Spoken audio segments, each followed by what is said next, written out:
Hi friends, is sorry cinema bus அப்டேட்டில் அடுத்தது பார்த்தினாக்கா ஒரு சூப்பரான ஒரு அப்டேட்டோடு வந்திருக்குங்க. ஸோ மாமன் படத்தோடைய அந்த ப்ரொமோட் நிகழ்ச்சியில் கலந்துட்ட சூர்யா அவர்கள் பார்த்தினாக்கா ரஜினி சாரை பற்றி அவருக்கும் ரஜினி சாருக்கு இருக்கக்கூடிய பாண்டிங் எந்த அளவுக்கு ஒரு தீவிரமான தலைவர் ஃபேனாக இருந்துருக்காரு அப்படின்றத பற்றி பேசியிருக்காரு. அதில் அவர் என்ன சொல்லிருக்காருன்னா, ரஜினி சாரோட படங்களை பார்த்து தான் நான் வளர்ந்துருக்கேன். ஸோ என்னோடய உண்மையான பேர் ராமன் தான்.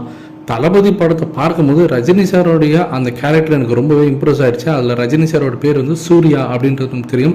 அதே போல் மம்முட்டி வந்து பார்த்தீங்கன்னாக்கா ரஜினி சார் வந்து சூரியன் கூப்பிட்ற விதம் வந்து எனக்கு ரொம்பவே இம்ப்ரெஸ் பண்ணிடுச்சு. என்னால் அந்த ஒரு தாக்கத்துலேருந்து வெளியில் வரவே முடியல. நான் தலைவரோட தீவிரமான ஃபேனுன்றது எல்லாருக்குமே தெரியும் எங்கள் ஏரியாவில்.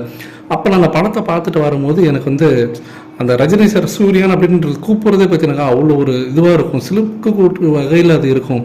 அதனால் நான் என்ன முடிவு பண்ணேன், தேட்டர்லேருந்து வெளியில் வந்தோடனே இனிமேல் நம்ம பேர் வந்து சூர்யா தான், அப்படி தான் எல்லாருமே நம்மளை கூப்பிடணும் அப்படின்றத நான் முடிவு பண்ணிவிட்டு நேராக எங்கள் வீட்டுக்கு போனேன். எங்கள் அம்மாகிட்ட சொன்னேன், இனிமேட்டு என் பேர் வந்து சூர்யாதாம்மா, இனிமேட்டு எல்லாரையும் இப்படி தான் கூப்பிடணும், என் பேரை நான் மாற்றிக்கிட்டேன் அப்படின்ற மாரி நான் சொன்னேன்.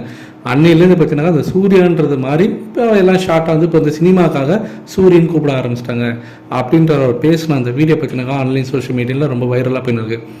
இது ஒரு பக்கம் இருக்குது. அடுத்தது ஜெயிலில் செகண்ட் பார்ட்டோடைய ஒரு சூப்பரான ஒரு அப்டேட்.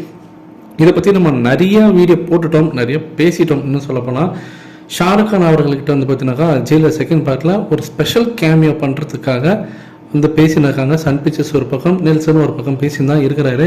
ஸோ இந்த டிஸ்கஷன் பார்த்தீங்கன்னாக்கா கிட்டத்தட்ட வந்து ஒரு ஃபைனல் ஸ்டேஜ் வந்து தொட்டுடுச்சு. ஸோ அவர் வந்து ஓகே சொல்கிற இடத்துக்கு அவர் வந்துட்டார், கிட்டத்தட்ட கன்வின்ஸ் பண்ணிட்டார் நெல்சன் அவர்கள். கூடிய சீக்கிரமாகவே பார்த்தீங்கன்னாக்கா அவரும் ஷூட்டிங்கில் கலந்துப்பார், கண்டிப்பாக அது பெரிய இது வந்து ஒரு கொலாபரேஷனாக இருக்கும் அப்படின்ற மாதிரி இப்போவே கோலிவுட் வட்டாரத்தில் பேச ஆரம்பிச்சிருக்காங்க. ஸோ வெயிட் பண்ணி பார்ப்போம். ஒருவேளை ஷாருக் கான் உள்ளே வந்தாருன்னா இன்னும் இந்த படத்துக்கு வந்து ஒரு வேல்யூ ஆடட் அட்வான்டேஜ் தான் நான் சொல்லுவேன். எக்ஸ்ட்ரா மைலேஜ்னு கூட சொல்லலாம் நமக்கு பாலிவுட்டில் ரிலீஸ் பண்ணும்போது. நீங்கள் என்ன நினைக்கிறீங்க அப்படின்றத கீழே சொல்லுங்கள் ஃப்ரெண்ட்ஸ்.